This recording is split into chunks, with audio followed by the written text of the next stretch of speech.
কুদ্দুসের কবর এই দেশে, তোমাদের খাজা গরিব নওয়াজ এই দেশে, তোমাদের লাল কেল্লা কুতুব মিনার এই দেশে, তোমরা এই দেশ ছেড়ে যাচ্ছ কোথায়? সেদিন ভারতবর্ষের মুসলমানরা তারা কিন্তু রয়ে গিয়েছিল, এই দেশকে ভালোবেসেছিল।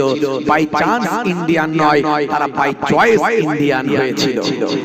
আমরা এই দেশকে ভালোবাসি, এই দেশে 5 বার চুম্বন করি। যারা আমাদের সঙ্গে ষড়যন্ত্র করবে, যারা আমাদেরকে বেনাগরিক করার চক্রান্ত করবে, তারাই বেনাগরিক হয়ে যাক, তাদের চক্রান্ত তাদের উপর পতিত হোক। আমরা এটাই বলবো।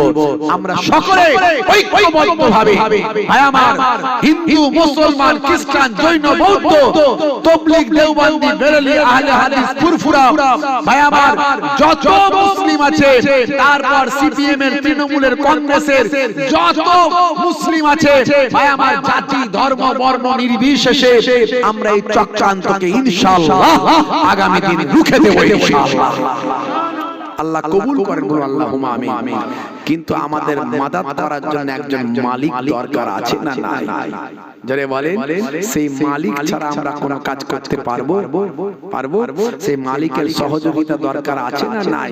আর সেই মালিককে একটু রাজি করা দরকার আছে না নাই? হে তরুণ যুবকেরা, হে আমার বন্ধুরা, শুনে রেখে দিন বাবা, জেনে রেখে দেন। হে মুসলমান, একটু লক্ষ্য করুন বন্ধুরা, আমার তরুণ যুবকেরা, আমার মুরব্বিয়ানেরা, হে মুসলমান একটুখানি খেয়াল করুন বন্ধুরা আমার, শুনে রেখে দেন। হে যুবকেরা, ভাইরা আমার, দোস্ত আমার, শুনে রেখে দেন। একজন পৃথিবী বিখ্যাত বাদশা ছিলেন, সেই বাদশার নাম হলো ইব্রাহিম আদম। ইব্রাহিম আদমকে জিজ্ঞাসা করা হলো, হে ইব্রাহিম আদম, আপনি কি করে এত বড় আল্লাহ ওয়ালা হয়ে গেলেন? আপনি কি করে আল্লাহর ওলি বান্দা হয়ে গেলেন? হে যুবকেরা, হে আমার মুরব্বিয়ানেরা, শুনে রেখে দিন বাবা, জেনে রেখে দেন। ইব্রাহিম আদম বলেন, আমি দুনিয়া নিয়ে ব্যস্ত ছিলাম, আমি দুনিয়া নিয়ে ব্যস্ত ছিলাম, কাজ কারবার, ব্যবসা বাণিজ্য, দুনিয়ার মাল মাতা, সম্পদ, শান, ইজ্জত, শওকত, আমি দুনিয়ার জমিনে আমি ইব্রাহিম আদম আমি আমার সম্মান ইজ্জত নিয়ে ব্যস্ত ছিলাম। আমার রাজত্ব ছিল বিশাল বড়, আমার রাজত্বের মধ্যে কোনো কমই ছিল না। আমার সামনে ঘোড়া উটের সারিবদ্ধ সৈন্য চলে যেত, আমার পেছনে ঘোড়া উটের সারিবদ্ধ সৈন্য চলে যেত, আমি মাঝখানে থাকতাম, চারিদিক থেকে আমাকে ব্যারিকেড করে নিয়ে যাওয়া হতো। আমার সম্মান, ক্ষমতা, ঠাটবাটের কোনো অভাব ছিল না। কিন্তু আমি এক সময় আমার জীবনটা পরিবর্তন হলো, কয়েকটা কারণে আমার জীবনটা পাল্টে গেল। ইব্রাহিম আদম মস্ত বড় আল্লাহর ওলি বান্দা হয়ে গিয়েছিলেন, পরবর্তীকালে জঙ্গলে বসে বসে ইবাদত বন্দেগী করছেন। 20 বছর ধরে জঙ্গলে ইবাদত করেছেন। হে তরুণ যুবকেরা, বন্ধুরা আমার, শুনেন, তিনি বলেন, শোনো, আমি ইব্রাহিম আদম, আমি আমার রাজপ্রাসাদের সিংহাসনে বসে আছি। হে তরুণ যুবকেরা, হে আমার মুরব্বিয়ানেরা, শুনে রেখে দাও বাবা, জেনে রেখে দাও। এমন সময় দেখতে পাওয়া যায় একজন দূর থেকে মুসাফির মানুষ, মুসাফির ব্যক্তি হন্তদন্ত হয়ে ছুটে আসতে থাকে। আমার রাজ দরবারের ভিতরে ঢুকে বলে, মানুষজনদের সরিয়ে দিয়ে আমার সামনে চলে আসে, এসে বলে, হে বাদশা জাহাপানা, আমি দূর থেকে এসেছি, আমি হলাম মুসাফির, আমি মুসাফির মানুষ। ওই যে আপনার পেছনে ওই যে বড় বড় বিল্ডিংটা দেখা যায়, ওই যে ওই বড় বিল্ডিংটা দেখা যায়, ওটা কি মুসাফির খানা? আমি বড় ক্লান্ত হয়ে গিয়েছি, আমি বড় দুর্বল হয়ে পড়েছি, আমার একটু মুসাফির খানায় বিশ্রাম নেওয়ার প্রয়োজন। ওই যে বড় বিল্ডিংটা দেখা যায়, ও বাদশা জাহাপানা, ওটা কি আপনার মুসাফির খানা? ওটা কি আপনার মুসাফির খানা? আমার আল্লাহ কোরআন মাজিদে জানিয়ে দিয়েছেন, বান্দারে बल तुसिरूनल हयातद दुनिया वल आखिरातु खैरुन व अबका। এই দুনিয়াগুলো তোমাদের জন্য ক্ষণস্থায়ী, পরকালটা হলো তোমাদের জন্য চিরস্থায়ী। ওরে বান্দা, হে দুনিয়ার মানুষ শুনে রেখে দাও, তুমি আমার করো, তুমি দুনিয়ার মাল মাতা সম্পদ তুমি নিয়ে ব্যস্ত থাকো, আমি তোমার জন্য সব কিছু দান করেছি। ওরে বান্দা শুনে রেখে দাও, আমি তোমাদের জোড়ায় জোড়ায় সৃষ্টি করেছি, তোমাদের মাল মাতা সম্পদ দিয়েছি। ওয়া খালাকনাকুম আজওয়াজা, আমি তোমাদের জোড়ায় জোড়ায় পয়দা করেছি। এ দুনিয়ার মানুষ শোনো, তোমাদের জন্য আমি আল্লাহ তাআলা আকাশকে ছাদ বানিয়েছি, জমিনকে বিছানা করে দিয়েছি, তোমাদের শ্বাস প্রশ্বাসের জন্য আমি আল্লাহ তাআলা অক্সিজেন দান করেছি। এই বাতাসে সবচেয়ে বেশি আছে যে গ্যাসটা, সেই গ্যাসটার নাম হলো নাইট্রোজেন। কম বেশি প্রায় ৭৭% নাইট্রোজেন আছে। এই নাইট্রোজেনের পরিমাণ সবচেয়ে বেশি, তার সঙ্গে সঙ্গে অন্যান্য অনেক গ্যাস বাতাসে আছে। হাইড্রোজেন আছে, কার্বন ডাই অক্সাইড আছে, অক্সিজেন আছে, হিলিয়াম আছে, বিভিন্ন গ্যাস আছে, কিন্তু সবচেয়ে বেশি আছে নাইট্রোজেন। ওই নাইট্রোজেন গ্যাস যদি আমাদের শরীরে ঢোকে আমরা মারা যাব। হে তরুণ যুবকেরা, আমাদের যেটা দরকার সেটা হলো আমাদের অক্সিজেন গ্যাস। আমার আল্লাহ তাআলা কুদরতি এমন ফিল্টার আমার আপনার ভিতরে বসিয়েছেন, আমরা সবচেয়ে বেশি যে বাতাসে গ্যাস আছে সেই নাইট্রোজেন গ্যাসটাকে না নিয়ে সব গ্যাসকে বাইরে ছেড়ে দিয়ে সেখান থেকে ফিল্টার করে বাছাই করে অক্সিজেনটা ভিতরে ঢোকাচ্ছি। একবারও কি কল্পনা করেছি, ভেবেছি আল্লাহর নিয়ামত?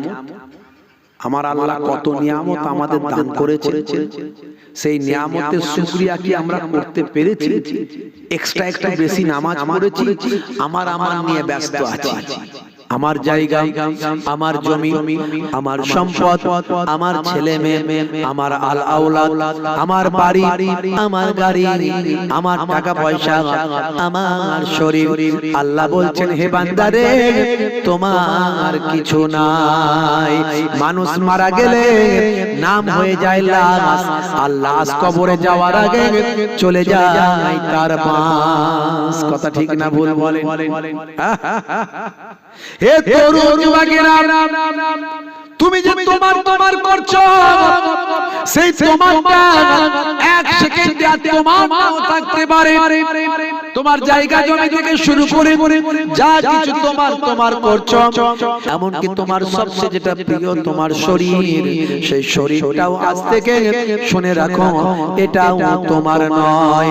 যদি তোমার এটা হতো, তুমি তো সাদা চুল পছন্দ করো না, কিন্তু আমি আল্লাহ তোমার অনিচ্ছা বশত আমি আল্লাহ তোমার মাথাতে সাদা চুল দিয়েছি।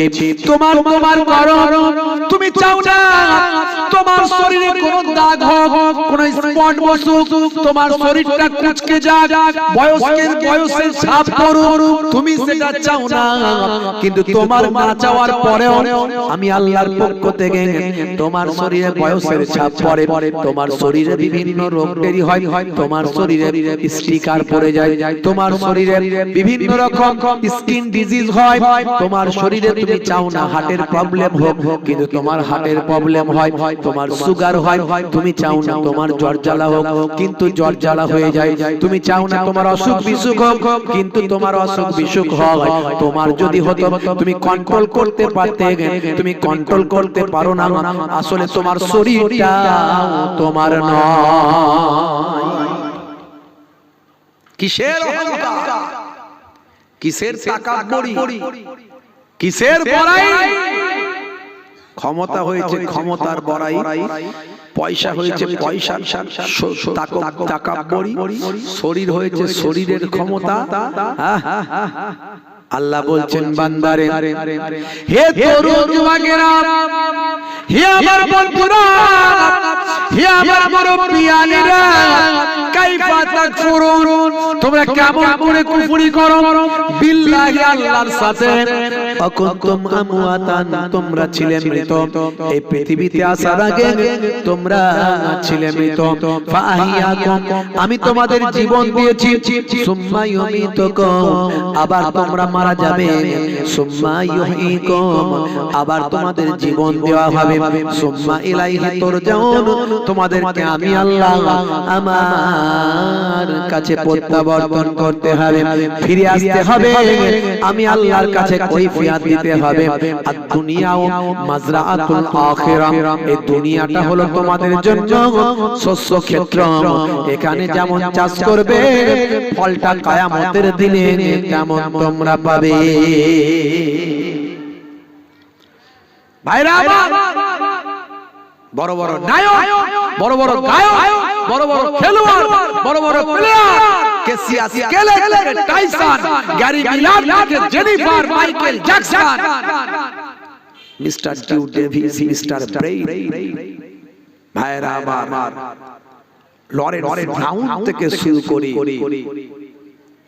পৃথিবীর বিখ্যাত বিখ্যাত খেলোয়াড় হাসিম আমলা মেসুত ওয়াজিদ জুনায়েদ জামশেদ আসিফ আলী খান রকি কত নায়ক গায়ক খেলোয়াড় প্লেয়ার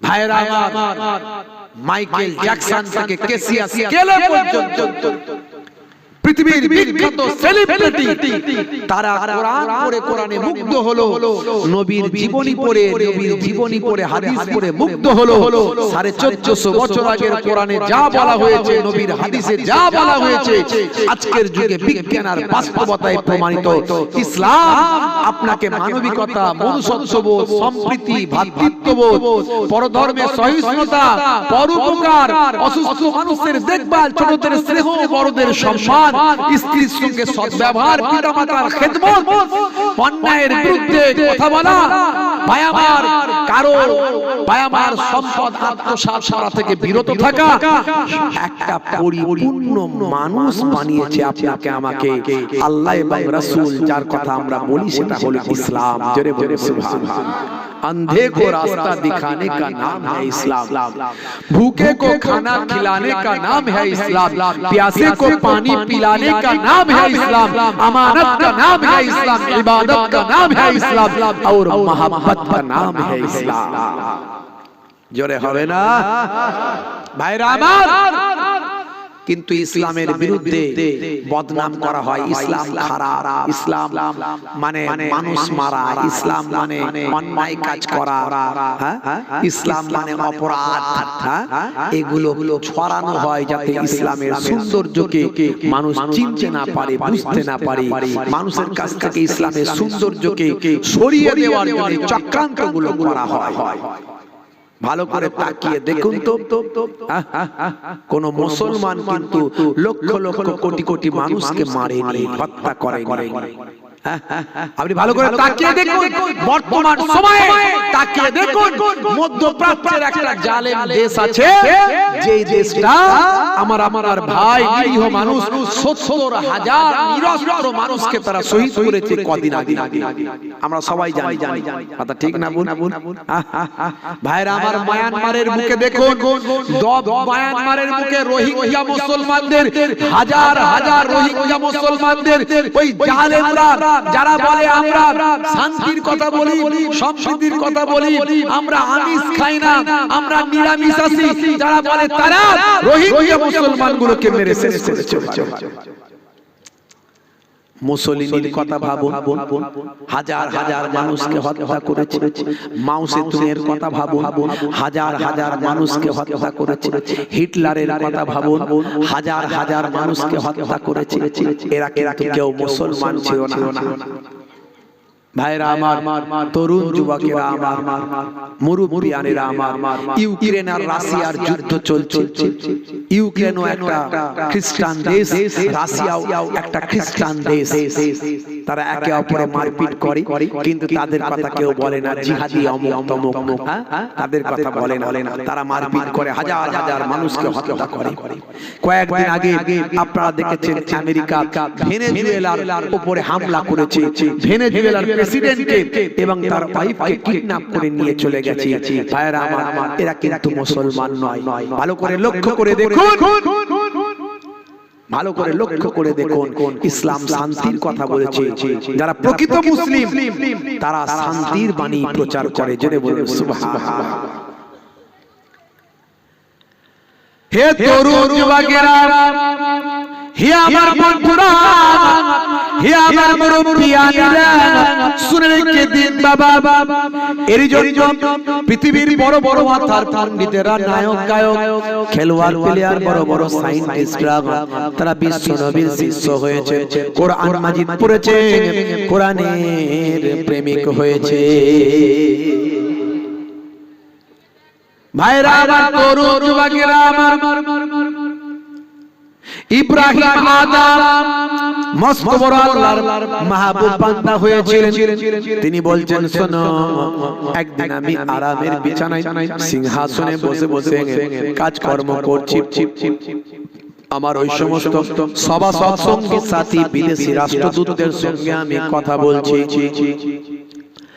এমন সময় ওই বিদেশি মুসাফির মানুষটি বলল, ও বাবা জাপানা, ও বাবা জাপানা, আমি মুসাফির মানুষ, দূর থেকে এসেছি, আমার একটা মুসাফির খানার প্রয়োজন, একটু রেস্টের প্রয়োজন, একটু আমার বিশ্রামের প্রয়োজন, তাই আমি বিশ্রাম নিতে চাই। ওই যে বড় বিল্ডিংটা দেখতে পাচ্ছি, ওই বিল্ডিংটা কি মুসাফির খানা। ইব্রাহিম আদম বলেন, আমি রাগান্বিত হলাম, হয়ে বললাম, শোনো, তোমার কি কোনো বুদ্ধি শুদ্ধি না? তোমার কি মাথা ঠিক আছে ভাই? এত বড় রাজপ্রাসাদকে তুমি মুসাফির খানা দেখছো? না না না, এটা হলো আমার রাজপ্রাসাদ। ওই যে ছোট ছোট ঘরগুলো দেখতে পাচ্ছ, ওটা হলো মুসাফির খানা। যাও, ওখানে গিয়ে তুমি বিশ্রাম নাও। এই মুসাফির মানুষটা তখন বলল, ও বাদশা জাপানা, কিছু মনে করবেন না, দুঃখ নেবেন না, ভুল হয়েছে কথা বলতে। আচ্ছা, আমি আপনার কাছে একটা কথা জানতে চাই, ওই যে রাজপ্রাসাদের কথা আপনি বললেন, ওই রাজপ্রাসাদটা কি আপনি বানিয়েছেন? ভাই আমার, বাদশা জাপানা বললেন, না না না, ওটা আমি বানাইনি, আমার দাদু জান বানিয়েছেন। আচ্ছা বলুন তো বাদশা জাপানা, আপনি দুনিয়াতে বেঁচে আছেন, আপনার বাপ কি আব্বা কি বেঁচে আছেন? আপনার আব্বার সঙ্গে একবার একটু কি দেখা করা যাবে? বলেন, না না, আমার আব্বা বেঁচে নেন। আচ্ছা, আপনার দাদু যিনি ওই বিল্ডিংটা বানিয়েছিলেন, ওই দাদু কি আপনার বেঁচে আছে? দাদুর সঙ্গে কি একটু মোলাকাত করা যাবে? বলে, না না না না, আমার দাদু দুনিয়া ছেড়ে বিদায় নিয়েছেন। এমন সময় ওই মুসাফির মানুষটা বললেন, বাদশা জাপানা, শুনে রেখে দেন, জেনে রেখে দেন, বাদশা জাপানা শোনেন, পৃথিবীতে যে জায়গায়, যেই জায়গাতে মানুষ সারা জীবন থাকে না, কিছুদিন করে থাকে আবার চলে যায়, সেই জায়গাটা যত বড়ই প্রাসাদ হোক না কেন, যত বড় বিল্ডিং হোক না কেন, সেটা আমার মতো মুসাফির মানুষের জন্য মুসাফির খানা ছাড়া আর কিছু নয়। ওই যত বড়ই বিল্ডিং হোক, যেখানে আপনার দাদু এসেছে চলে গেছে, নাই নাই, আপনার আব্বাও এসেছে চলে গেছে, আর আপনিও আছেন, আপনিও চলে যাবেন, তো ওটা আমার কাছে মুসাফির খানা ছাড়া কিছু নয় বলে দিয়ে দিয়ে চলে গেলেন অন্তদন্ত হয়ে। বাদশা বলে, সর্বনাশ, এ তো মুসাফির লোকের কথা নয়, এ তো আল্লাহর পক্ষ থেকে কথা, এ তো আল্লাহর পক্ষ থেকে কথা, নিশ্চয় আল্লাহ বলিয়েছে বলে বলেছে, এ তো আমাকে চরম একটা শিক্ষা দিল। বাদশা বড় চিন্তিত অবস্থায় আছেন। হে তরুণ যুবকেরা, হে আমার বন্ধুরা, শুনে রেখে দিন বাবা, বাদশা বড় চিন্তিত বিস্মিত অবস্থায় আছেন। মাঝে মাঝে উদাস হয়ে যান, মনটা বড় খারাপ হয়ে যায়। আরে এত সুন্দর কথা বলল, কথা তো ঠিক কথা, আজ বেঁচে আছি, কাল চলে যাব, তাহলে আমি যে ঘরেতে থাকি ওটা মুসাফির খানা ছাড়া কিছু নয়, আমি তো এখানে স্থায়ী থাকতে পারবো না, আমাকে বিদায় নিয়ে চলে যেতে হবে, তাহলে এটা আমার মুসাফির খানা ছাড়া আর কিছু নয়। আহারে, বড় ভালো কথা বলেছে, বড় জ্ঞানের কথা বলেছে।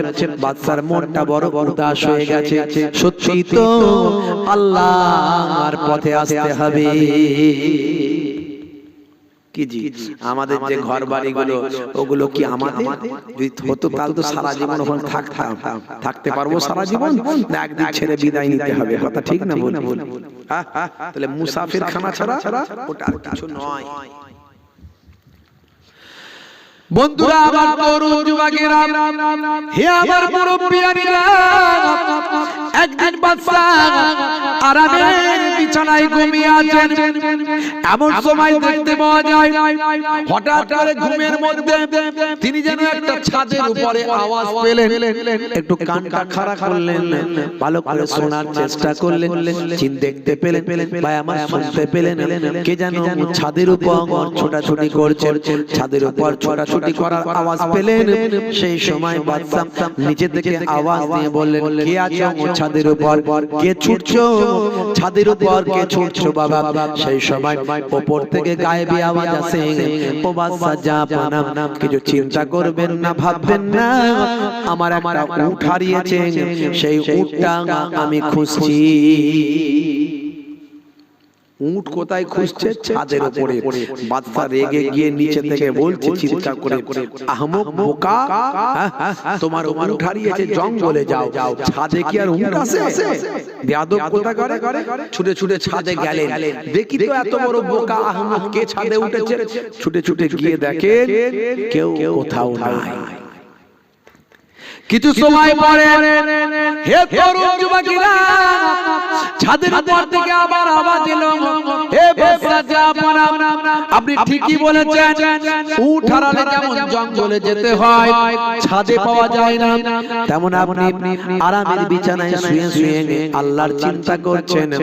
আরামের বিছানায় আল্লাহ পাওয়া যায় না।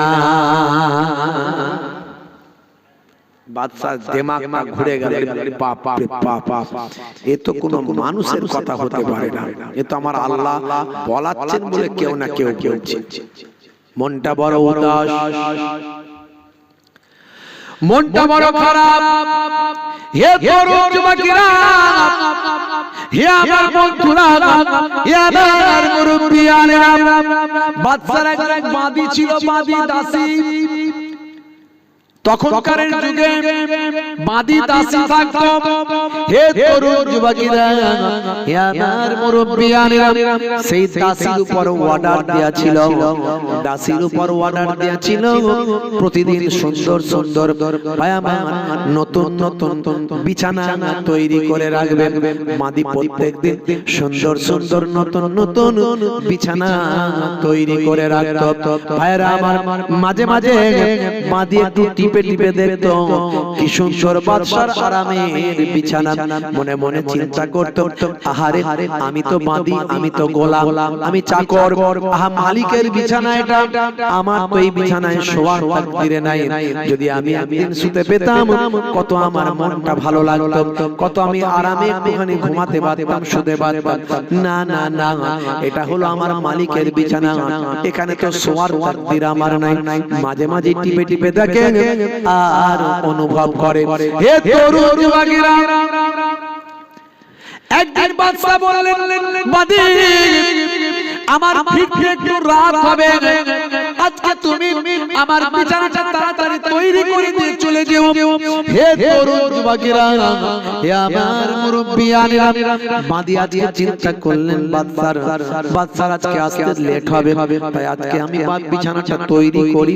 তাড়াতাড়ি তৈরি করে টিপে টিপে দেখছেন, আহারে এত সুন্দর আরামের বিছানা, আজকে তো বাদশার আসতে একটু লেট আছে, আমি একটু শুয়ে বিশ্রাম নিই, একটু আনন্দ আরামটা একটু উপভোগ করি। এত সুন্দর বিছানা আমার ঘুমানো তাকদীরে নাই, তবে একটু শুয়ে যদি আমার শান্তি হয়, এই মনে করে আরামের বিছানা বাঁধি একটু শুয়ে পড়েছে। কিছু সময় পরে আরামের বিছানায় ঘুমিয়ে গেছে। হে তরুণ যুবকেরা, বন্ধুরা আমার শুনে, এমন সময় বাদশা এসেছেন রাতের বেলা, এসে দেখছে আরামের বিছানায় বাঁধি ঘুমাচ্ছে। সর্বনাশ, এত বড় শক্তি, এত বড় ক্ষমতা, আমার বিছানায় বাঁধি ঘুমায়, এত বড় ক্ষমতা। মাছের ছড়িটা পারলেন দেওয়াল থেকে পেরে বাঁধিকে মারতে লাগলেন, ঘাকতক দিলেন। মাদি বাঁধি কাঁদতে কাঁদতে দরজা থেকে বাইরে বের হয়ে গেলেন, আর দরজার ভিতর থেকে খিল লাগিয়ে বাদশা ঘুমিয়ে গেলেন। সকাল হয়ে গেল, দরজা খুললেন, খুলে দরজা থেকে বাইরে বেরিয়েছেন। বাইরে বের হয়ে দেখেন বাঁধি রাভাই আমার তখনও দরজার পাশে বসে বসে কান্না করছে। বাদশার মনটা খারাপ হয়ে গেল। আহারে, আমি এমন কি মেরেছি যে সারা রাত ধরে কাঁদছে। বাঁধিকে বলছে, বাঁধি অন্যদিন তো অন্যায় করছো, তখন এর থেকেও জোরে মেরেছি, আজকে তো এমন জোরে কিছু মারিনি। তোমাকে কি খুব লেগেছে? এত কান্না কেন তুমি কাঁদছো? বলো, যদি ডাক্তারের প্রয়োজন হয় তাহলে বলো, আমি হাকিম কবিরাজকে ডাক দিচ্ছি, তোমার ট্রিটমেন্ট হবে। এবারে কিছু মনে করো না, একটু রাগে তোমাকে মেরেছি, তুমি আমার বিছানায় ঘুমিয়েছিলে। আহারে, অন্যদিন তোমাকে এর থেকে জোরে মেরেছি, তুমি তো কান্না করো না, আজকে এত কান্না কেন করছো? সেই সময় মাদি বলেন, বাদশা জাহাপানা, কোনো ডাক্তার লাগবে না, কবিরাজ লাগবে না, আমার তেমন কিছু লাগেনি, তবে আমি আজকে বেশি কাঁদছি, এটা আমার চিন্তায় নয়, আমার জন্য নয়, বরং আমি আপনার চিন্তায় কাঁদছি। বলে, বাদি আমার চিন্তায় কাঁদছিস কি রে? কি বলতে চাইছিস বল তো দেখি। বাদি বলে, বাদশা জাহাপানা, তবে শুনে রেখে দেন, আমি আপনার চিন্তায় কেন কাঁদছি। ও বাদশা জাহাপানা, আমি যদি 8টায় ঘুমিয়ে 9টায় উঠি, 1 ঘন্টা ঘুমিয়েছি, কিংবা 8টায় ঘুমিয়ে যদি 10টায় উঠি, 2 ঘন্টা ঘুমিয়েছি, আপনার আরামের বিছানায় 1 ঘন্টা অথবা 2 ঘন্টা ঘুমানোর জন্য যদি আমার এই মারটা পাওনা হয়, এতটা মার যদি আমার পাওনা হয়, আপনি সারা জীবন আরামের বিছানায় ঘুমাচ্ছেন, না জানি আল্লাহর দরবারে আপনার কতটা আমার পাওনা আছে। তাই বাদশা জাহাপানা, আমি আমার চিন্তায় নয়, বরং আপনারই চিন্তায় কাঁদছি। বুঝতে পারলেন? বাদশা বলে, আরে বাঁধি, এটা তোর কথা নয় রে, তোর এত কিসের বুদ্ধি হলো, তুই এত বড় কথা আমাকে শোনালি? এ কথা তোর কথা নয়, তোর জবান দিয়ে আমার আল্লাহ বলিয়েছে। এটা নিয়ে তৃতীয় চাবুক আমার ঘাড়েতে পড়লো, আমি আর থাকবো না, আমি আর বাদশাহী করব না। এত বড় পৃথিবী বিখ্যাত বাদশাহ, তিনি তার বাদশাহী যোগ্য ব্যক্তির হাতে অর্পণ করে তিনি চলে গেলেন লোটা কম্বল নিয়ে জঙ্গলে গিয়ে হুজরা করে নিরিবিলিতে আল্লাহর ইবাদতে মশগুল 20 বছর কাটিয়ে দিলেন। 20 বছর কাটিয়ে দিলেন। 20 বছর কাটিয়ে দিয়েছেন। একদিন সেই জঙ্গলে গেছে ওই রাজ্যের একজন শিকারী চিন্তা করছে, দূর থেকে দেখছে, আরে বাপ রে বাপ, জঙ্গলের এই কুড়ে ঘরের ভিতরে ওই যে মানুষটা ওই যে বসে আছে, দেখে যেন আমাদের প্রাক্তন বাদশা মনে হচ্ছে না? সে বাদশা হঠাৎ করে কোথায় গায়েব হয়ে গেছে, তার কোনো খবর নাই, কেউ কিছু বলেওনি, এই তো সেই বাদশাই মনে হচ্ছে। কাছে গিয়ে সালাম দিয়েছে, আসসালামু আলাইকুম। ওয়ালাইকুম আসসালাম।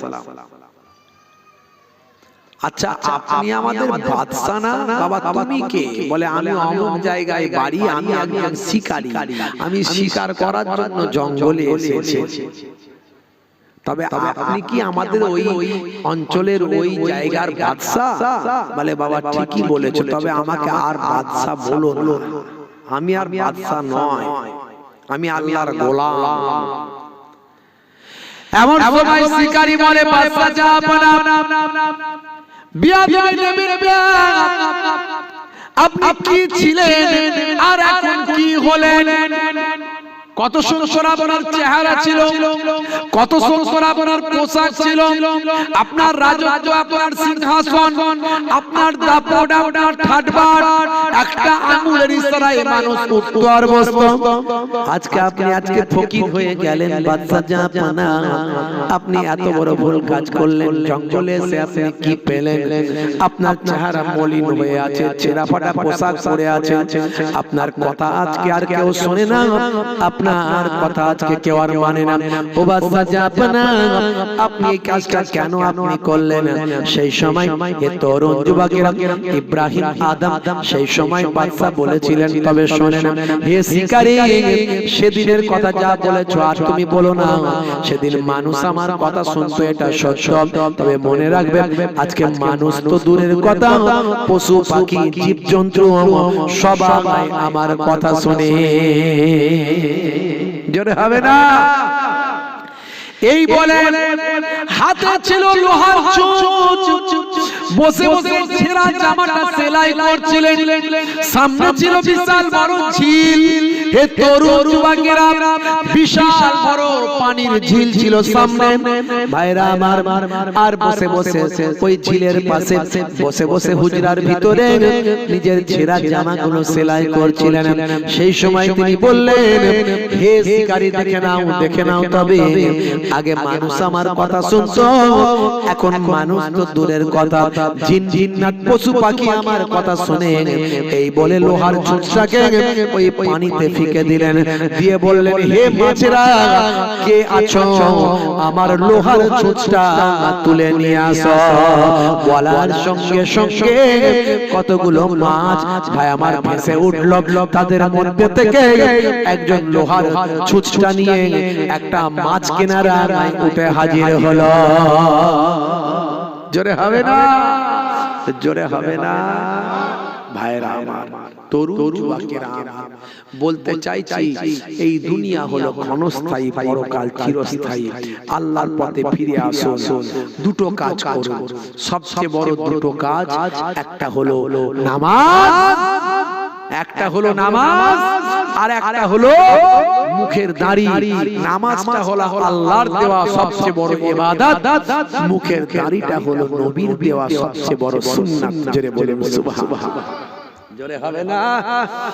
বড় দাড়ি রাখতে লজ্জা লাগে, ছোট রাখুন, কিন্তু নবীর সুন্নত মনে করে রাখুন, নবীর সুন্নত মনে করে রাখুন। আজ ছোট আছে, একদিন ঈমানি শক্তি বেড়ে যাবে, মুহিবুল্লাহ হুসাইনি থেকে দাড়ি বড় হয়ে যাবে। কবে মরে যাবেন, কবরে চলে যাবেন, গ্যারান্টি নাই।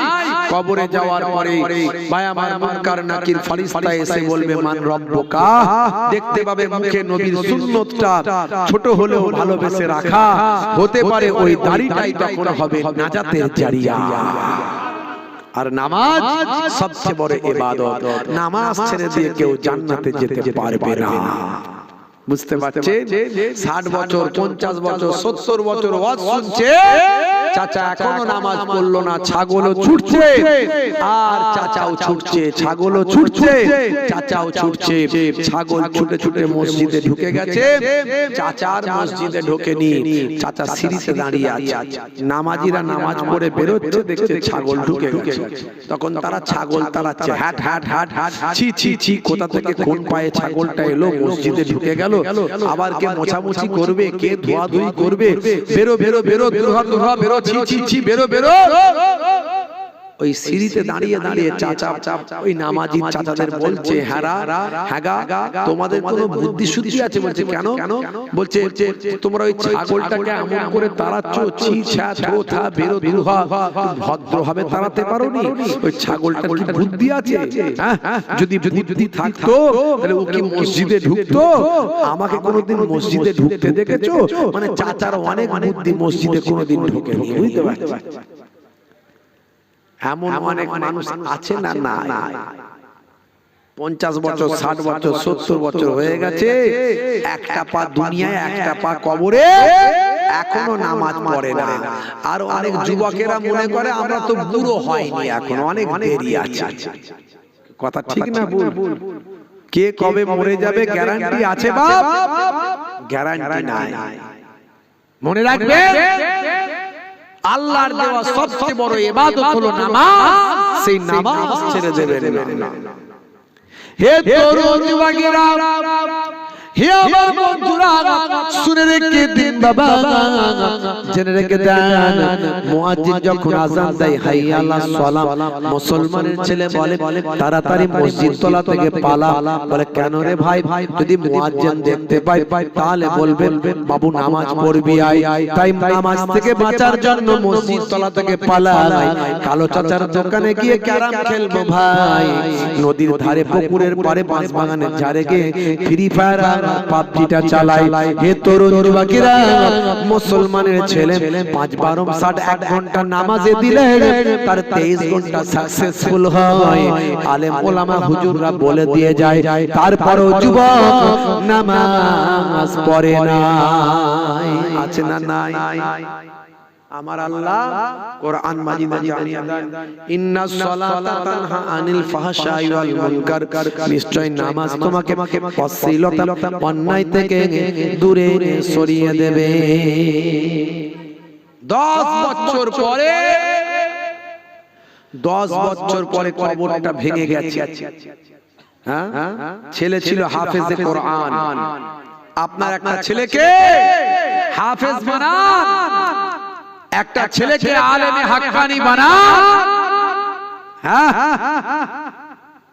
ভাইরা আমার, তরুণ যুবকেরা, মুরব্বিয়ানেরা আমার, আমরা মনে মনে করি হাফেজ হওয়া মানে ও তো শুধু আল্লাহ বিল্লাহ করবে আর নামাজ পড়বে, দুনিয়াদারি কিছু হবে না। ওটা ভুল ধারণা,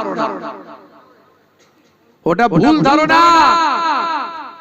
বাড়ি হলো হায়দ্রাবাদ, হায়দ্রাবাদে বাড়ি।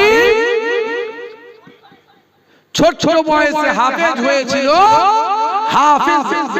হাফিজ মুস্তাফা। হাফিজ মুস্তাফা ছোট ছোট বয়সে হাফেজ হয়েছিল।